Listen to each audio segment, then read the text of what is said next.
நீர் வச்சிருக்கிற வாழ்க்கையை, நீர் திட்டமிட்டு இருக்கிறத, நீர் சித்தம் கொண்டிருக்கிறத எனக்கு தாரோம். நான் ஒண்ணும் கேட்கலையே, நீர் எனக்கு இதெல்லாம் வேணும்ன்றாரு. நீர் சொல்றீரு இதுதான் என்னுடைய சித்தம், இதுதான் என்னுடைய விருப்பம், நீ இப்படிதான் இருக்கணும்ன்றது. அதனால நான் ஒண்ணும் கேட்கல. இப்போ நீர் உங்களுடைய விருப்பத்தை என் வாழ்க்கையில் நிறைவேற்றணும்னு கேட்கிறேன். அப்ப அப்படி கேட்கறதுனால ஜெபம் ரொம்ப சுலபம் ஆயிடுது.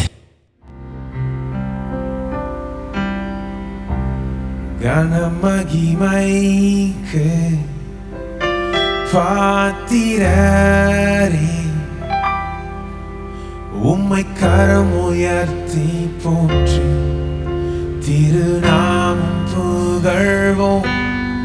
கனமகிமைக்கு பாத்திரரே, உம்மை கரம் உயர்த்தி போற்றி திருநாமம் புகழ்வோம். வல்லவர், வல்ல செயல்கள் செய்பவர், நீர் நிகரில்லாதவர், நீர் நிகரில்லாதவர். வல்லவர், வல்ல செயல்கள் செய்பவர், நீர் நிகரில்லாதவர், நிகரே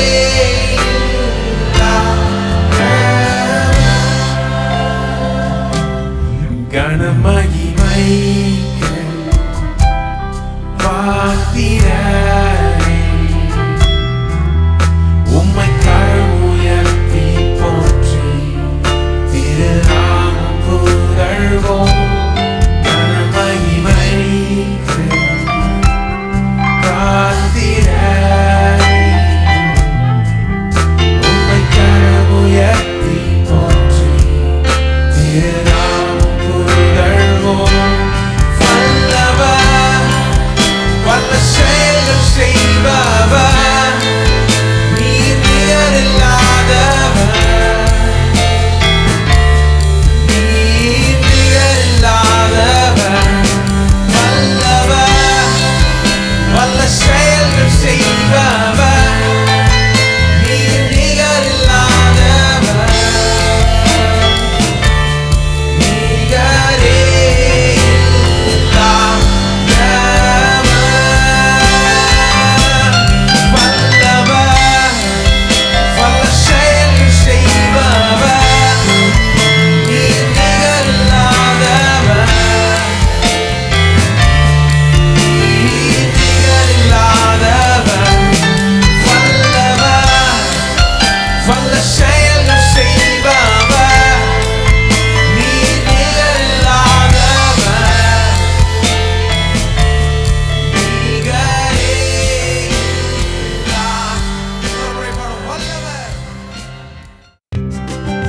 போதகர் சாம் செல்லத்துறை அவர்கள் நடத்தும் பூரண சுவிசேஷ வேதாகம கல்லூரியில் ஊழிய பயிற்சி பெற உடனே விண்ணப்பிக்கவும். விண்ணப்ப படிவம் பெற பூரண சுவிசேஷ வேதாகம கல்லூரி, தபால் பெட்டி எண் 494, சென்னை 7 அல்லது கீழ்காணும் தொலைபேசி எண்களில் தொடர்பு கொள்ளவும்.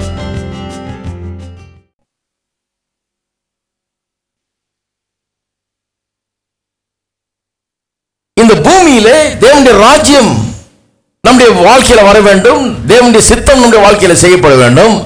அப்படியானால் நாம் எப்படிப்பட்டவர்களா இருக்க வேண்டும்? எதை கட்டணும்னு தெரிஞ்சவர்களா இருக்கணும், எதை கட்ட அவிழ்க்கணும்னு தெரிஞ்சவர்களா இருக்கணும். எது பரலோகம் அனுமதிக்கிறது, எதை அனுமதி மறுக்கிறது, எது வரலாம் எது வரக்கூடாது, எதுக்கு அனுமதி உண்டு எதுக்கு அனுமதி கூடாது வாழ்க்கையில அப்படிங்கிறத தெரிஞ்சு வச்சுக்கிட்டு அப்படி ஜெபம் பண்ணுகிறவர்களா நம்ம இருக்க வேண்டும். இதுதான் வேதவசனம் போதிக்கிறார். இந்த ஜெபத்தை வாசிப்போம். இந்த ஜெபத்தில் மறுபடியும் நாம் இதுக்குள்ள செல்ல போகிறோம், இன்னும் கொஞ்சம் ஆழமா பார்க்க போகிறோம்.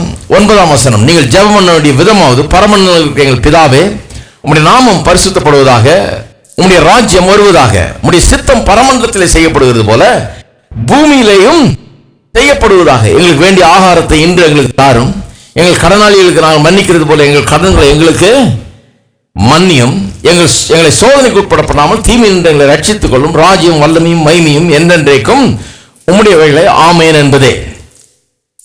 இந்த ஜெபம் ரொம்ப முக்கியமான ஜெபம். ஏனென்றால் நீங்கள் ஜெபம் பண்ண வேண்டிய விதமாவது என்றார். அதாவது இதை மாடலா எடுத்துங்கன்ற, சும்மா இதையே சொல்லிட்டு இருக்கேன்ல சொல்லலாம், ஏன்னா இது மாடல். வெறும் சொல்றதோடு நிறுத்திட்டு என்னன்னு புரியாம இருக்கக்கூடாது. இதை ஒரு மாடலை உபயோகப்படுத்தணும். நம்முடைய ஜெபத்தை இதை வச்சு பேட்டர்ன் பண்ணணும். இதன் மாடலை வச்சு நம்முடைய ஜெபத்தை அமைத்துக் கொள்ள வேண்டும். இதை சொல்றதுக்கு முன்னாலேயே அஞ்ஞானிகள்லாம் எப்படி தப்பு தப்பா ஜெபம் பண்றாங்கன்றது சொல்றாரு. அஞ்ஞானிகள் ஜெபம் பண்றதை பற்றி சொல்லும்போது சொல்றாரு, நீங்கள் ஜெபம் பண்ணும்போது 7ஆம் வசனம் சொல்றாரு, அஞ்ஞானிகளைப் போல வீண் வார்த்தைகளை அலப்பாதையுங்கள். அவர்கள் அதிக வசனத்தினால் தங்கள் ஜெபம் கேட்கப்படும் என்று நினைக்கிறார்கள்.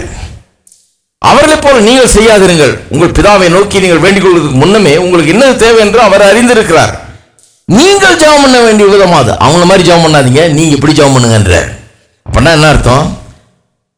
அவங்க பெரிய லிஸ்ட் போட்டுட்டு வந்து இது அதுன்னு பெரிய லிஸ்ட்டை சொல்றாங்க. நான் உங்களுக்கு சொல்லி தரேன்றார். ஒன்றும் இல்லை, ஜெபம் 3 காரியம், 3ல் எல்லாத்தையும் அடைக்கிடலான்றார். அந்த 3 ஜெபம் என்ன? 3 விண்ணப்பங்கள் என்ன? 1, எங்களுக்கு வேண்டிய ஆகாரத்தை இன்று தாரும் என்கிற ஜெபம். 2வது,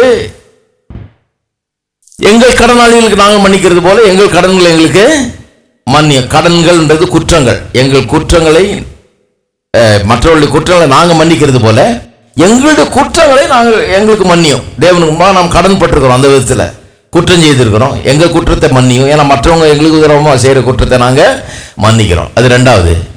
3வது, சோதனைக்கு உட்படுத்தப்படாமல் தீமை நின்றங்களை ரட்சித்துக் கொள்ளும். அதாவது பிசாசனுடைய தீமை, சோதனை, இவைகள் இருந்தெல்லாம் எங்களை ரட்சியும். இந்த 3 ஜெபம், இந்த 3 ஜெபத்தில் எல்லாமே அடங்கி இருக்குதுன்ற மாதிரி சொல்றாரு. இந்த 3 ஜெபத்தை பண்ணீங்கன்னா உங்களுக்கு அத்தனை தேவைகளும் அதில் அடங்கி இருக்கிறது அப்படிங்கிறாரு. ஆனா இந்த 3 ஜெபத்தை எப்படி பண்ணுது? என்ன விதத்தில் ஜெபம் பண்ணணுன்றாரு. அதை 3 ஜெபத்தை ஒரே ஜெபமா 10ஆம் வசனத்தில் சொல்றாரு. உம்முடைய ராஜ்யம் வருவதாக, உம்முடைய சித்தம் பரலோகத்தில் செய்யப்படுவது போல பூமியிலேயும் செய்யப்படுவதாக என்கிறார். அப்படின்னா பரலோகத்தில் எந்த அளவுக்கு இந்த 3 காரியங்களில் எனக்கு வெற்றி உண்டாயிருக்குமோ, ஜெயம் உண்டாயிருக்குமோ, நன்மை உண்டாயிருக்குமோ, ஆசீர்வாதம் உண்டாயிருக்குமோ, அதே மாதிரி பூலோகத்திலும் எனக்கு உண்டாயிருக்க வேண்டும் என்று சொல்லுகிறார். இதுல குறிப்பா அந்த பொருளாதாரத்தை பற்றி இன்றைக்கு சில காரியங்களை நான் சொல்ல விரும்புகிறேன். பொருளாதார தேவைகளை குறித்து. ஏன்னா முதல் ஜெபம், முதல் விண்ணப்பம் அதுதான். ஆண்டவருக்கு தெரியும் இது ரொம்ப பெரிய பிரச்சனையா இருக்குது. நிறைய பேர் மைண்ட்ல இதோட தான் வந்து உட்கார்ந்துருக்கிறாங்க. நிறைய பேர் தலையை பிச்சுக்கிறது இந்த விவகாரம் தான் தெரியுது அவருக்கு. அங்க ஆரம்பிக்கிறாரு. ஏன்னா அதை பேசும்போது இன்ட்ரெஸ்டும் உண்டாகுது ஜனங்களுக்கு. இன்னும் கொஞ்சம் நல்லா ஆழமா கவனிக்கிறாங்க. அதனால்தான் சுவிசேஷ பிரசங்கத்துக்கே தேவன் என்ன அபிஷேகம் பண்ணார்னு சொல்லும்போது நிறைய சொல்றாரு. குருடருக்கு பார்வை, நறுங்குண்டவர்களுக்கு விடுதலை, சிறைப்பட்டவர்களுக்கு விடுதலை அப்படிலாம் சொல்றாரு. ஆனால் எல்லாம் சொல்றதுக்கு முன்னால முதல்ல என்ன சொன்னாரு? தரித்திரருக்கு முதல்ல அதில் தான் ஆரம்பிக்கிறார். அக்கௌண்ட்டை அதில் தான் ஓப்பன் பண்றேன். அவருக்கு தெரியும் இங்கே ஓப்பன் பண்ணாதான் கரெக்டாக இருக்கும்னு. அதனால இதை கொஞ்சம் கவனிப்போம். ஏன்னா இது ரொம்ப முக்கியமான ஒரு இஷ்யூ. ஏன்னா நம்முடைய அத்தனை, ஏன்னா உலகத்தில் இருக்கிறோன்றீங்க அத்தனை பொருளாதார தேவைகளும் இங்கே அடங்கி இருக்கிறது. அத்தனை பொருளாதார தேவையும் இங்கே அடங்கிறது. அது எல்லாமே பரலோகத்தில் சந்திக்கப்படுவது போல பூலோகத்தில் சந்திக்கப்பட வேணும்னு ஜெபம் பண்ண சொல்றாரு. பரலோகத்தில் வந்தா எப்படி இருக்குமோ என்ற பொருளாதாரம் எல்லாம் அப்படிதான் இந்த பூலோகத்தில் எனக்கு அப்படிதான் அர்த்தம். இது வேற ஏதாவது அர்த்தம் சொல்ல முடியுமா? அதுக்கு நிறைய பேர் என்ன நினைக்கிறாங்க, இங்க அப்படி இருக்கவும் முடியாது, அங்க போனாதான் அப்படி இருக்கும்னு. ஒரு சிலர் என்ன சொல்லிடுறாங்க, இந்த வசனத்தை எடுத்து வைத்துக்கொண்டு இந்த வசனம் உண்மையாவே பொருளாதார தேவைகளை பற்றியே சொல்லல அப்படின்றாங்க. அவங்க என்ன சொல்றாங்க, இது கடவுளுடைய வார்த்தை என்கிற ஆகாரம் அதை சொல்லிடுது. எங்கேயோ தூரமா போயிடுறாங்க. அது இங்க சொல்லவே இல்லை. கடவுளுடைய வார்த்தை ஆகாரம்னு சொல்லுது. மனுஷன் அப்பத்தினால் மாத்திரமல்ல, தேவனுடைய வாயிலிருந்து புறப்படுகிற ஒவ்வொரு வார்த்தையினாலும் பிழைப்பான்லாம் வசனம்லாம் இருக்குது. எனக்கு தெரியும் நிறைய வசனம். ஏசாயா 55 1 2 சொல்லி இருக்குது. வாங்கி புசியுங்கள் குடியுங்கள்லாம் சொல்லி இருக்குது. தேவனுடைய வார்த்தை ஆகாரமா இருக்கிறதெல்லாம் விளங்குது எனக்கு. ஆனா இங்க அதை பற்றி சொல்லல. வார்த்தை என்கிற ஆகாரத்தை சொல்லலைங்க. இங்க பொருளாதார தேவையை தான் சொல்லுகிறார் என்பதை எடுத்து காண்பிக்க விரும்புகிறேன். ஏன்னா நிறைய பேர் என்ன பண்ணி டிஸ்மிஸ் பண்ணிடுறாங்க. நிறைய வேற போதகர்கள் இது பொருளாதார தேவைகளை குறித்து சொல்லுதுன்னு பெரிய பெரிய ஆளெல்லாம் சொல்றாங்க. இன்னும் சில பெரிய ஆளெல்லாம் என்ன சொல்றாங்க, இந்த பொருளாதாரத்துக்கு இதுக்கு சம்பந்தமே கிடையாது. ஏன்னா பொருளாதாரம் என்ன, அது முக்கியமே கிடையாது. நம்ம ரட்சிக்கப்படணும், செத்தா மோட்சம் போகணும். இதுதான் தேவனுடைய ராஜ்யம். தேவனுடைய ராஜ்யத்தை அந்த விதத்துல தான் பிரசங்கம் பண்றாங்க அவங்க. தேவனுடைய ராஜ்யம் என்ன, அது ஒரு ஆவிக்குரிய ராஜ்யம். நீ உனக்கு ரட்சிப்பை உண்டாக்குது. நீ ரட்சிக்கப்பட்டு மோட்சம் போகணும். அப்ப எல்லாத்தையுமே அப்படி இன்டர்பிரேட் பண்றாங்க. அதனாலதான் அவங்க என்ன பண்றாங்க, ஆகாரம்ங்கிறத பொருளாதார தேவைகள்னு ஒத்துக்க மாட்டேங்கிறாங்க. ஆகாரம்ங்கிறத என்னன்னு சொல்றாங்க, இது தேவனுடைய வார்த்தையாகிய ஆகாரம், அது நமக்கு தேவை, அது அன்னன்னைக்கு தாரோம் அப்படின்னு சொல்றாரு. இது இல்லைங்கிறத அங்க இருக்கிற வசனங்களே நிரூபிக்கிறது. அதுதாங்க கான்டெக்ஸ்ட பார்க்கணும். அதுதான் முன்னால பின்னால எதை பற்றி பேசுறாங்க அப்படின்றத பார்க்கணும். தேவனுடைய வார்த்தையை பற்றி தான் இது சொல்லுதுன்னு நினைச்சீங்கன்னா, இந்த முன்னால பின்னால உள்ள வசனங்களோடு இது பொருந்தவே பொருந்தாது. என்னத்தை பற்றி சொல்லிட்டு வர்றாருன்னு பார்க்கணும். அப்ப சப்ஜெக்ட் என்னன்னு விளங்கிடும் உங்களுக்கு. 8ஆம் வசனத்தை பாருங்க. அவர்களைப் போல நீங்கள் செய்யாதீர்கள், அதாவது அஞ்ஞானிகளை போல ஜெபம் பண்ணாதீர்கள். உங்கள் பிதாவை நீங்கள் வேண்டிக் கொள்வதற்கு முன்னமே உங்களுக்கு இன்னது தேவை என்று அவர் அறிந்திருக்கிறார். இன்னது தேவை, என்ன தேவை என்று உங்களை அறிந்திருக்கிறார். என்ன தேவைன்னா என்ன, கர்த்தருடைய வார்த்தை தேவைங்கிறது அறிந்திருக்கிறார். நான் சொல்றாதீங்க, இந்த இடத்துல அப்படி சொல்லல. ஏன்னா அதுக்கு ஆதாரமா நான் காண்பிக்கிறேன் பாருங்க. பின்னாடி உள்ள வசனங்களை பாருங்க. பின்னாடி உள்ள வசனங்கள் 19ஆம் வசனத்திலிருந்து வாசிப்போம். பூமியிலே உங்களுக்கு பொக்கிஷங்களை சேர்த்து வைக்க வேண்டாம், இங்க பூச்சியும் துருவும் அவைகளை கெடுக்கும், இங்க திருடரும் கண்ணமிட்டு திருடுவாள். பரலோகத்திலே உங்களுக்கு பொக்கிஷங்களை சேர்த்து வைங்கள், அங்கே பூச்சியாவது துருவாது கெடுக்கிறதும் இல்லை, அங்கே திருடர் கண்ணமிட்டு திருடுவதும் இல்லை. உங்கள் பொக்கிஷம் எங்கே இருக்கிறதோ அங்கு உங்கள் இருதயமும் இருக்கிறது. அப்புறம் 24ஆம் வசனம் பாருங்க. 2 எஜமான்களுக்கு ஊழியம் செய்ய ஒருவனாலும் கூடாது, ஒருவனை பகைத்து மற்றவனை சிநேகிப்பான், அல்லது ஒருவனை பற்றி கொண்டு மற்றவனை அசட்டை பண்ணுவான். அந்த 2 எஜமான் யாரு? தேவனுக்கும் உலக பொருளுக்கும் ஊழியம் செய்ய உங்களால் கூடாது. உலக பொருளை வேணான்னு சொல்லலைங்க. உலக பொருள் வேணுங்கிறது எல்லாருக்கும் தெரியும். அது வேணான்னு நம்பினீங்கன்னா அதை விட முட்டாள்தானே எங்கேயும் கிடையாது உலகத்தில். அது வேணான்னு எப்படி வந்தீங்க? இப்போ காசு செலவழிச்சான்னு வந்திருக்கீங்க வரும்போதே. சிலர் பைபிள்னு வந்த உடனே ரொம்ப விபரீதமா யோசிக்கிறது. வேணான்னு சொல்லிடு பைபிள், உலக பொருள் வேணான்னு சொல்லி எங்க சொல்லிடுது? அப்படி சொல்லல. தேவனுக்கும் உலக பொருளுக்கும் ஊழியம் செய்யக்கூடாது. You cannot serve God and mammon. ஊழியம் செய்யக்கூடாதுங்கிறது வேற. ஊழியம் செய்யக்கூடாதுன்னா அதுக்கு நீங்க ஊழியம் செய்துகிட்டு இருக்க கூடாது. அது உங்களுக்கு உதவி செய்யணும், அவ்வளவுதான். பணம் நம்மளுக்கு வேலை செய்யணும் ஒழிய நம்ம பணத்துக்கு வேலை செஞ்சிட்டு இருக்க கூடாது. பணத்துக்கு நாம் அடிமைப்பட்டிருக்க கூடாது. பணம் நம்ம உபயோகப்படுத்திக் கொள்ளக்கூடாது. நாம பணத்தை உபயோகப்படுத்திக் கொள்ள வேண்டும். நாம உபயோகப்படுத்துறோம், போய் சாப்பிட்றோம், காசை கொடுக்குறோம், மளிகை சாமான் வாங்குறோம், காசை கொடுக்குறோம், வீடு எடுக்கிறோம், வாடகை கொடுக்குறோம், காசை வச்சு இல்லையா? காசை நாம பயன்படுத்துறோம். பயன்படுத்துறதுக்காக காசு நம்ம பயன்படுத்திக்க கூடாது. நிறைய பேர் காசு பயன்படுத்திக்குது. அவர்கள் உலக பொருளுக்கு ஊழியம் செய்து கொண்டிருக்காங்க. அதை தான் கூடாதுன்றது. தேவனுக்கும் உலக பொருளுக்கு ஊழியம் செய்யக்கூடாது அப்படின்னு சொல்லி இருக்குது. அப்ப உலக பொருளை பற்றி தான் இங்க சப்ஜெக்ட். 19ஆம் வசனத்திலிருந்தே அதுதான். பொக்கிஷங்களை சேர்த்து வைக்க வேண்டாம் அப்படின்னு ஆரம்பிக்கிறதுல இருந்து இதுதான் சப்ஜெக்ட். உலக பொருள் நீங்க கிளியரா சொல்லிருக்க. அடுத்த வசனம் பாருங்க. ஆகையால் எண்ணத்தை உண்போம், எண்ணத்தை குடிப்போம் என்று ஜீவனுக்காகவும், எண்ணத்தை உடுப்போம் என்று உங்கள் சரீரத்துக்காகவும் கவலைப்படாதீர்கள் என்று உங்களுக்கு சொல்லுகிறேன். ஆகாரத்தை பார்க்கிலும் ஜீவனும், உடையை பார்க்கிலும் சரீரமும் விசேஷித்தவைகள் அல்லவா? எந்த ஆகாரத்தை சொல்லிருக்குது சொல்லுங்க. இங்க ஆகாரம் வருது இல்லையா? இங்க எந்த அதே அதிகாரம், அதே போதனையின் தொடர்ச்சி தான். இப்ப நான் பேசிக்கிட்டே இருக்கேன். 5 நிமிஷம் முன்னால பேசுறது தான் இப்ப தொடர்ந்து பேசிக்கிட்டே இருக்கேன். அந்த சப்ஜெக்ட் தான் ஃபாலோ ஆகிட்டே வருது. அதனாலதான் 5 நிமிஷத்துக்கு முன்னால் நான் என்ன சொன்னேன்றதை புரிஞ்சுக்கணும்னா இப்ப சொன்னதை புரிஞ்சுக்கிட்டா புரிஞ்சுக்கலாம். அதே மாதிரிதான் இயேசுடைய பிரசங்கமும் ஒரு பிரசங்கம் தான் இது. அதுலயே அப்படியே தொடர்ந்து வந்துகிட்டே இருக்காரு. எண்ணத்தை புசிப்போம், குடிப்போம், உடுத்துவோம், கவலைப்படாதிருங்கள். ஆகாரத்தை பார்க்கலும் ஜீவனும். அப்ப எந்த ஆகாரம்? வசனம் என்கிற ஆகாரமா? கிடையாது. இந்த உலக பிரகாரமான ஆகாரத்தை சொல்றாரு. அப்புறம் சொல்றாரு ஆகாயத்து பட்சிகளை கவனித்து பாருங்கள் அப்படின்னு சொல்றாரு.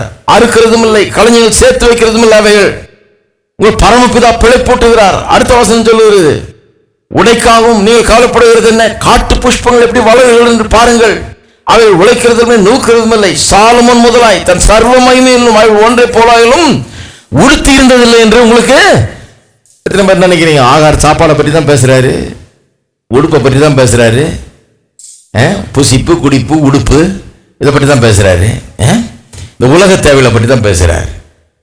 அப்புறம் சொல்றாரு, ஆகையால் எண்ணத்தை குடிப்போம், எண்ணத்தை உடுப்போம் என்று கவலைப்படாதீர்கள். இவைகளெல்லாம் அஞ்ஞானிகள் நாடி தேடுகிறார்கள். பாருங்க, அஞ்ஞானிகள் ஜபத்தை பற்றி வாஸ்தவம் இல்லையா? இன்னும் அந்த சப்ஜெக்ட் மாறல, இன்னும் வந்துகிட்டே இருக்குது. அஞ்ஞானிகளை பற்றி எங்க வாசித்தோம்? 7ஆம் வசனத்தில் வாசித்தோம். அஞ்ஞானிகள் எப்படி ஜெபம் பண்றாங்க? அஞ்ஞானிகள் இதையெல்லாம் நாடி தேடுகிறார்கள். இவைகளெல்லாம் உங்களுக்கு வேண்டியவை என்று உங்கள் பரமபிதா அறிந்திருக்கிறார்.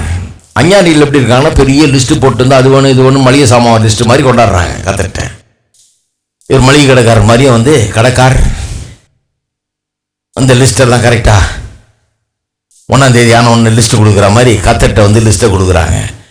சொல்றாரு, உங்க ஜபம் அப்படி இருக்கக்கூடாதுங்க. கிறிஸ்தவ ஜபத்தை வந்து ஒரு அற்பமான ஒரு காரியமா மாத்திரக்கூடாது, அப்படி மாற்றக்கூடாது. கிறிஸ்தவ ஜபம்ங்கிறது மேலான ஒன்று. கிறிஸ்தவ ஜபம் எதை பற்றியது? கர்த்தாவே உம்முடைய ராஜ்யம் என்னுடைய வாழ்க்கையில வருவதாக. பரலோகத்தில் உம்முடைய சித்தம் செய்யப்படுவது போல இந்த பூமியிலே உம்முடைய சித்தம் என்னுடைய வாழ்க்கையில செய்யப்படுவதாக. பொருளாதார தேவைகள் வரும்போது எல்லாத்தையும் மட்டும் ஒன்னொன்னா சொல்ல வேண்டியதில்லை. ஆண்டவரே, எனக்கு வீடு வேணும், எனக்கு கார் வேணும், எனக்கு பெட்ரோல் வேணும், எனக்கு காசு வேணும், எனக்கு வேலை வேணும், நான் ஃபீஸ் கட்டணும், நான் புக்கு வாங்கணும், நான் காலேஜுக்கு போகணும், பிள்ளைகளை காலேஜுக்கு அனுப்பணும், சாப்பிடணும், புசிக்கணும், குடிக்கணும், உடுத்தணும், எல்லாம் இருக்குது. எல்லாம் லிஸ்ட்டு போட்டுருக்க முடியாது. லிஸ்ட்டு போட்டால் முடியவே இல்லை. அதுக்கு அந்த லிஸ்ட்டை சொல்லி முடிக்கிறதுக்கே ஒரு 2 மணி நேரம் ஜபம் ஆகிடும். அது லிஸ்டெல்லாம் தேவையில்லை. என்ன சொல்றாரு?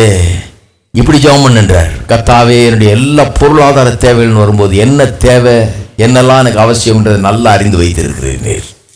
பரலோகத்தில் நான் இருந்தால் எப்படி அந்த தேவைகளெல்லாம் சந்திப்பீரோ அது போலவே இந்த பூலோகத்தில் இன்றைக்கு என்னுடைய தேவைகளை சந்திப்பீராக. என்ன அழகா சொல்லித்தராரு பாருங்க. ஜெபம் வந்து ஒரு கடினமான முயற்சி இல்லை. ஜெபத்தினுடைய மேன்மையை கொஞ்சம் கவனிக்கணும். அது அற்பத்தனமா ஆக்கிடக்கூடாது. அதை சிலர் வந்து அற்பத்தனமா ஆக்குறாங்க, இன்னும் சிலர் வந்து ரொம்ப கஷ்டமானது ஆக்கிடுறாங்க. அது கஷ்டமானது ஆக்கிடுறாங்க. அவர்கிட்ட இருந்து இந்த விடாகுண்டன் இருந்து பிடுங்கிறதே பெரிய கஷ்டமா இருக்கு. ஆகவே எல்லாம் சொல்லிடுறாங்க, வாங்க பிரதர் ஃபாஸ்டிங் இருக்கலாம், ஓடே ஃபாஸ்டிங், கடுங்காப்பி ஃபாஸ்டிங், பால் ஊத்தாத காப்பி குடிங்க, சக்கரை போடாத காப்பி குடிங்க, இனிப்பு இல்லாத காப்பி குடிங்க. இப்படி குடிச்சு கத்தர் இந்த விடாகுண்டன் எப்படியாவது வாங்கி இன்னும் கொடுக்க மாட்டேங்கிறாரு. அவர் என்ன உட்காந்து அசையவே மாட்டேங்கிறார். நான் கேட்குறேன் கவனிக்க மாட்டேங்கிறாரு. அழுகுறாரு, கேட்க மாட்டேங்க, அசைச்சிட்ற நாக்கம், கலக்கிற நாக்கம், பரலோகத்தையே ஒரு இது பண்ணிடுறோம் பாருங்க அப்படின்னு. ஜெபம்ன்றது அவங்களுக்கு வந்து ஏதோ ஒரு கடினமான ஒரு முயற்சியா நினைக்கிறாங்க ஜெபத்தை. நான் சொல்லுகிறேன், இயேசு என்ன சொல்றாரு, அதான் அஞ்ஞானி நினைக்கிறான். அஞ்ஞானி எப்படி நினைக்கிறான்? எலியா தீர்க்கதரிசியின் காலத்துல பாருங்க, அந்த மழையை வர வைக்கிறதுக்கு இந்த பாகால் தீர்க்கதரிசிகளும் ஜெபம் பண்ணான். எல்லாம் வந்து நெஞ்சில் அடிச்சுக்கிறான், லபா தீபான்னு கத்திட்டு நெஞ்சில் அடிச்சுட்டு ஜெபம் பண்றான். ஜெபம் பண்ணி இந்த மழை வர வைக்கிறதுக்காக அப்படி இப்படி உருண்டு பிறண்டு இல்லாத நாடகங்கள்லாம் ஆடுறாங்க. நம்ம ஜெபம் அப்படி இல்லை. கிறிஸ்தவ விசுவாசியின் ஜெபம் மாரில் அடிச்சுக்கிட்டு நெஞ்சில் அடிச்சுட்டு ஐயோ ஐயோ ஐயோ ஆண்டவரே ஆண்டவரே என் ஜெபத்தை கேட்க மாட்டீரா ஓன்னு கதற வைக்கிறது, ஜனங்களை கண்ணீர் விட வைக்கிறது. இனி எவ்வளவு கண்ணீர் விட்ட, என் கண்ணீரை பக்கெட்டா பிடிக்கலாம். இந்த மாதிரி ஜெபத்தை கத்து கொடுத்துட்றாங்க. நீ கண்ணீர் எவ்வளவு விட்ட, நீ எவ்வளவு கதறின, நல்லா கதறி கேளு. ஒருத்தர் சொல்றாரு கெஞ்சி கேளு. அதனால அது ஒரு பழக்கமாயிடுச்சு. கெஞ்சி கேட்கிறேன் ஆண்டவரே, நான் கெஞ்சி கேட்கிறேன். இப்படி கெஞ்சி கேட்டு கேட்டு கேட்டு என்ன அவங்க என்ன சும்மா கேட்ட தரமாட்டார், கெஞ்சினா தருவார் அப்படி நினைக்கிறாங்க பாருங்க. ஜபம்ன்றது கடினமான முயற்சி ஆயிடுது. அப்ப ஜபத்தை அதனால தான் நிறைய பேர் விரும்புறது இல்லை. ஜபமா போராடணும். ஜபத்துல என்ன பண்றது, அவர் வந்து ரொம்ப கஷ்டமான ஆள். இந்த கஷ்டமான ஆள்கிட்ட இருந்து பிடுங்கிறது ரொம்ப கஷ்டம். சில வீட்டில் அப்பா அம்மா இருக்காங்க பார்த்தீங்களா, தரவே மாட்டாங்க ஆளுங்க, ஒரு பைசா பேராது கையில இருந்து, அவங்கள்ட்ட வாங்குறதுனா ரொம்ப கஷ்டம். அந்த மாதிரி ஆளுன்னு இவர் நினைச்சிட்டு இருக்கிறாங்க. இவர்கிட்ட போய் கேட்டுக்கிட்டே இருக்கணும், நின்றுட்டே இருக்கணும். என்ன பண்ணுவாரோ, அடிப்பாரோ, உதைப்பாரோ, விரட்டுவாரோ, கொடுப்பாரோ, சில நேரத்தில் கொடுப்பார், சில நேரத்தில் போடுன்றுவாரு அப்படிங்கிற மாதிரி நினைச்சிட்டு கேட்குறாங்க. இயேசு சொல்றாரு, அது இல்லை, கடினமான முயற்சி இல்லை. ஜெபம் நான் சொல்லித்தரேன் உனக்கு, ரொம்ப சுலபமான முயற்சி ஜெபம். இதுல எந்த கஷ்டமும் இல்லை. ஏன் எந்த கஷ்டமும் இல்லைன்னா, ஜெபம் எதை பற்றியது? நான் என்ன ஜெபம் பண்றேன், ஆண்டவரே எனக்கு இது வேணும் அது வேணும் அப்படி ஜெபம் பண்ணலையே நான். அது என் ஜெபமே கிடையாது. கிறிஸ்தவ ஜெபம் அது கிடையவே கிடையாது. என் ஜெபம் என்ன, ஆண்டவரே எனக்கு ஒண்ணு வேணாம், நீர் எனக்கு என்ன வேணும்னு சொல்றீது, அதுதான் எனக்கு வேணும். உம்முடைய சித்தம் பரலோகத்தில் செய்யப்படுகிறது போல பூமியிலே நான் ஒன்னும் கேட்கல ஆண்டவரே, நீர் எனக்கு என்ன வச்சிருக்கிறீரோ எனக்கு என்ன உண்டாயிருக்கணும்னு நினைக்கிறீரோ, என் வாழ்க்கை எப்படி இருக்கணும்னு நினைக்கிறீரோ, என்ன எப்படி ஆசீர்வதிக்கணும்னு அதுக்காக இயேசு அனுப்பி கல்வாரி சிலுவையில மரித்து என் ஆசீர்வாதங்கள் எல்லாம் எனக்குன்னு நீ ஏற்படுத்தி வச்சிருக்கிறீரோ, என் வாழ்க்கை எப்படி திட்டமிட்டு வச்சிருக்கிறீரோ, எனக்கான எந்த பாலும் தேனும் ஓடுகிற வாக்கு பண்ணப்பட்டது தேசத்தை வச்சிருக்கிறீரே, அந்த நல்ல வாழ்க்கையை நீர் வச்சிருக்கிற வாழ்க்கையை நீர் திட்டமிட்டு இருக்கிறத நீர் சித்தம் கொண்டிருக்கிறத எனக்கு தாரோம். நான் ஒண்ணும் கேட்கலையே, நீர் எனக்கு இதெல்லாம் வேணும்ன்றாரு. நீர் சொல்றீரு இதுதான் என்னுடைய சித்தம், இதுதான் என்னுடைய விருப்பம், நீ இப்படிதான் இருக்கணும்ன்ற. அதனால நான் ஒண்ணும் கேட்கல, இப்போ நீர் உங்களுடைய விருப்பத்தை என் வாழ்க்கையில் நிறைவேற்றணும்னு கேட்கிறேன். அப்ப அப்படி கேட்கறதுனால ஜெபம் ரொம்ப சுலபம் ஆயிடுது. என் விருப்பத்தை நான் கேட்டிருந்தா தானே கஷ்டமாயிடுது. ஒருவேளை அவருக்கு விருப்பம் இல்லாம இருக்கலாம். ஒரு பையன் போய் தவறு பண்ணிட்டு கேட்கறான் பாருங்க, அவன் அப்பாவுக்கு பிடிக்கல, ஏன்னா அவனுக்கு தரக்கூடாதுன்னு இருக்கிறாரு. அவருக்கு இதை வாங்கி தரணும்னு இவருக்கு இஷ்டம் இல்லை, மோட்டார் சைக்கிள் வாங்கி கொடு அப்படின்றான். அப்பாவுக்கு அது இஷ்டமே கிடையாது. ஆனா இவன் விடுறது இல்லை, தினந்தோறும் சரியா சாப்பிட்றது இல்லை, மூஞ்சிய மூணு வச்சிட்டு இருக்கிறது, டெய்லி 1 மணி நேரம் அழுவுறது, இதை பற்றியே குறை சொல்றது, இதை பற்றி பேசிட்டே இருக்கிறது, இதை பற்றி சண்டை போடுறது, இப்படியே வம்பு பண்றது. அவருக்கு விருப்பமே இல்லை. விருப்பமே இல்லாத போட்டு வருந்தி வருந்தி வருந்தி கேட்டு கேட்டு தொந்தரவு கொடுத்து விருப்பமே இல்லை. ஆனா வெறுப்பு வந்து வாங்கி கொடுத்துறாரு. கடைசியில் கடை விரும்பி வாங்கி தரலாம், வெறுத்து வாங்கி தரணும் அப்படின்னு மனசு வச்சு வாங்கிடுறாங்க. அப்புறம் என்ன பண்றாங்க, அப்படியே அந்த லாஜிக்கை கொண்டாந்து அப்படியே பிரேயர்ல யூஸ் பண்றது. அவங்க கர்த்தருக்கு இதெல்லாம் கொடுக்கணும் விருப்பமே இல்லை, நான் நல்லா இருக்கணும்னு அவர் விரும்புறாரு, நான் வாழ்ந்திருக்கணும்னு அவர் விரும்புறாரு, ஆனா எனக்கு அப்படி வாழ்ந்திருக்கணும்னு தோணுது. அதனால போட்டு அவரை கஷ்டப்படுத்தி துன்பப்படுத்தி அவரை வெறுக்க வச்சு எப்படியாவது கொடுக்க வச்சிடலாம்னு நினைக்கிறாங்க. நான் சொல்லுகிறேன், நீங்க விரும்புறதை காட்டிலும் நீங்க நல்லா இருக்கணும்ன்றது அவர் விரும்புகிறார்.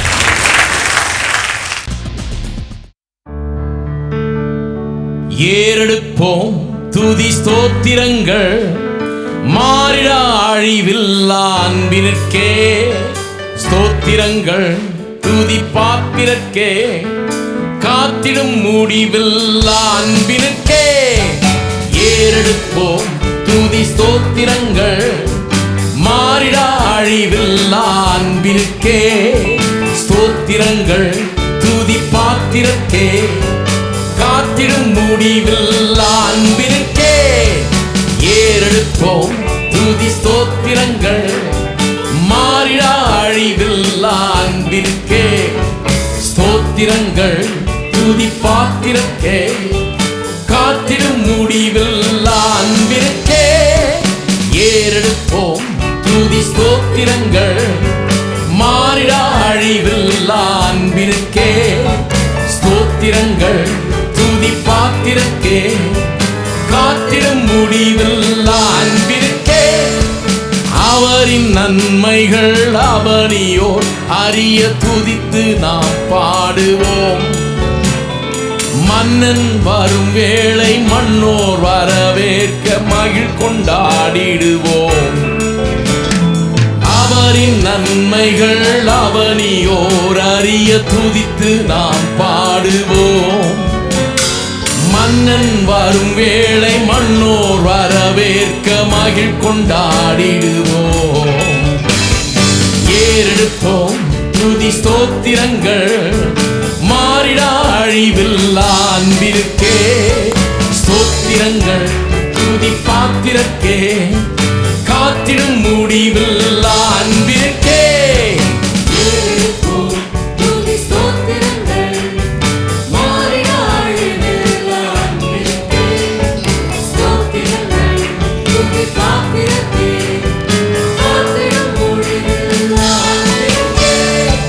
வளம் நீரை பூமி மாறும் காலங்கள், வான்மழை சூரியன் படைப்பின் சந்தோஷம் அளித்த உயிர் மூச்சில் கலந்தார் ஸ்தோத்தரிப்போம். வளம் நீரை பூமி மாறும் காலங்கள், வான்மழை சூரியன் படைப்பின் சந்தோஷம் அளித்த உயிர் மூச்சு கலந்தா ஸ்தோத்தரிப்போம். ஏறெடுப்போம் துதி ஸ்தோத்திரங்கள், மாறிடா அழிவில்லா அன்பிற்கே ஸ்தோத்திரங்கள், பாத்திரக்கே காத்திடும் முடிவில்லா அன்பிற்கே.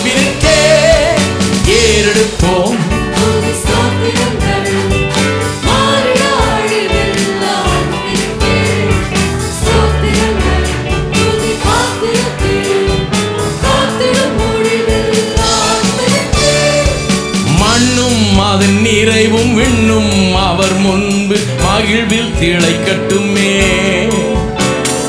கர்த்தர் ஆள்கின்றார் என்னும் முழக்கத்தில் சிருஷ்டி இணையட்டுமே. மண்ணும் அதன் நிறைவும் விண்ணும் அவர் முன்பு மகிழ்வில் திளைக்கட்டுமே. கர்த்தர் ஆள்கின்றார் என்னும் முழக்கத்தில் சிருஷ்டி இணையட்டுமே. ஏறெடுப்போம் துதி ஸ்தோத்திரங்கள் மாறிடா அழிவில்லா அன்பிற்கே. ஸ்தோத்திரங்கள் துதி பாத்திரக்கே காத்திடும் முடிவில்லா அன்பிற்கே. ஏறெடுப்போம் துதி ஸ்தோத்திரங்கள் மாறிடா அழிவில்லா அன்பிற்கே. ஸ்தோத்திரங்கள் துதி பாத்திரக்கே காத்திடும் முடிவில்லா அன்பிற்கே. மண்ணும் அதன் நிறைவும் விண்ணும் அவர் முன்பு மகிழ்வில் திளைக்கட்டுமே. கர்த்தர் ஆள்கின்றார் என்னும் முழக்கத்தில் சிருஷ்டி இணையட்டுமே. மண்ணும் அதன் நிறைவும் விண்ணும் அவர் முன்பு மகிழ்வில் திளைக்கட்டுமே. கர்த்தர் ஆள்கின்றார் என்னும் முழக்கத்தில் சிருஷ்டி இணையட்டுமே. ஏறெடுப்போம் துதி ஸ்தோத்திரங்கள் மாறிடா அழிவில்லா அன்பிற்கே. ஸ்தோத்திரங்கள் துதி பாத்திரக்கே காத்திடும்